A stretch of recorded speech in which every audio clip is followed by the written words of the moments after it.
В начале 90-х, когда Марина жила в Грузии, с ее мужем случилось несчастье, и она осталась с двумя маленькими детьми на руках, испытывая большие жизненные трудности. Положение в стране было настолько тяжелым, что хлеб в то время продавали по талонам. За этим самым главным продуктом люди выстраивались в длинные очереди. Зачастую занимали их с вечера, и многие стойко ждали всю ночь, чтобы утром успеть отовариться. В их дворе стала крутиться потерявшаяся или выброшенная кем-то взрослая, крупная, но очень худая овчарка. Это было в то время привычным явлением. Животные голодали так же, как и люди, стремясь выжить. Прибилась большая немка здесь потому, что ее постоянно подкармливала одинокая молчаливая седовласая женщина по имени Анна, жившая в их подъезде. Умная собака, понимая свое бесправное положение, вела себя очень скромно и достойно, не причиняя окружающим никаких хлопот и неудобств. Она просто тихо сидела где-то в сторонке и терпеливо ждала свою кормилицу. Марина про себя все же осуждала Анну за то, что она кормит какую-то там собаку,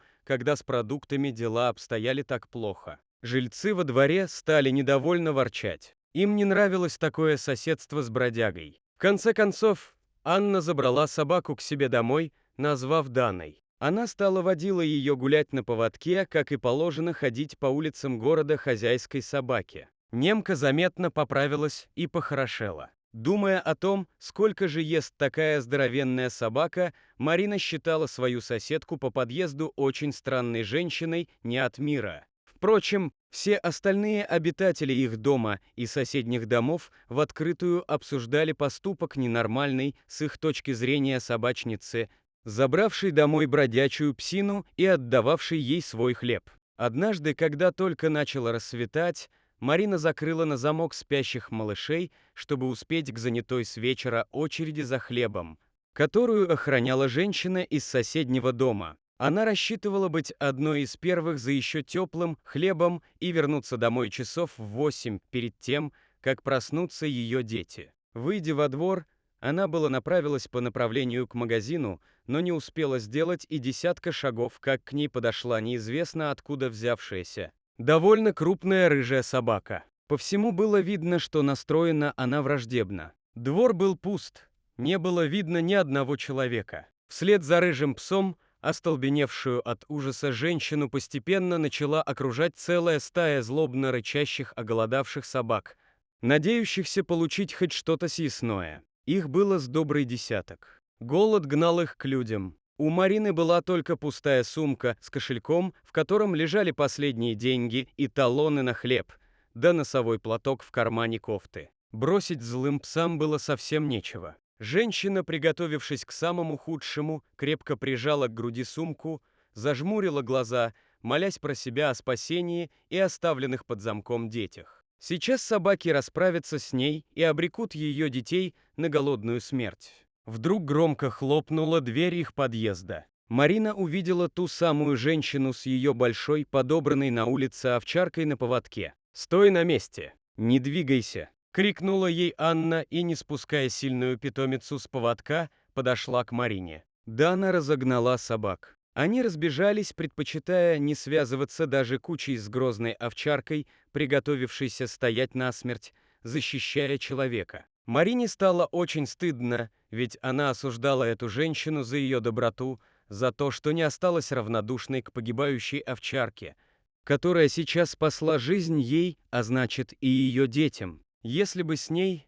матерью, что-то случилось, два ее малыша просто пропали бы в такое тяжелое время. Она, плача, благодарила эту женщину и, забыв о страхе перед большими собаками, обняла свою четвероногую защитницу. Анна с овчаркой проводили ее до магазина, и через пару часов Марина, живая и здоровая, вернулась с хлебом к своим продолжающим спать спокойным сном детям. На следующий день, вечером, в дверь ее квартиры тихонечко постучали. Света, как всегда, не было, электричество давали строго по часам. Было темно, Марина боялась открывать дверь, но стук повторился. Она зажгла свечу, которую очень строго экономила, и вышла в коридор. «Кто там?» «Марина, не бойся, это я, Анна». «Открой». Помедлив, открыла. На пороге стояла Анна, рядом с ней сидела Дана. «Мне кукурузу из деревни привезли. Это тебе. Свари детям кашу».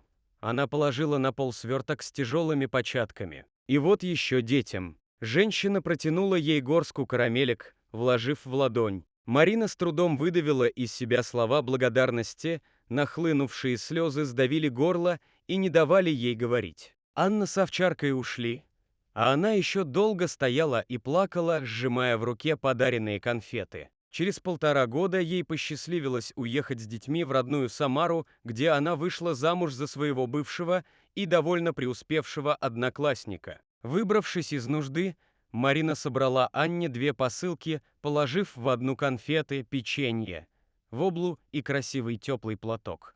В другую новый кожаный ошейник и пакет корма для Даны. В ответ она получила конверт. В нем лежал листок бумаги, на котором было написано «Спасибо. Будь счастлива». Анна и Дана, и ниже красовался отпечаток крупной собачьей лапы. Овчарка Дана и осуждаемая ею когда-то женщина Анна спасли ее и на всю жизнь научили одной очень важной истине: не судите и не будете судимы.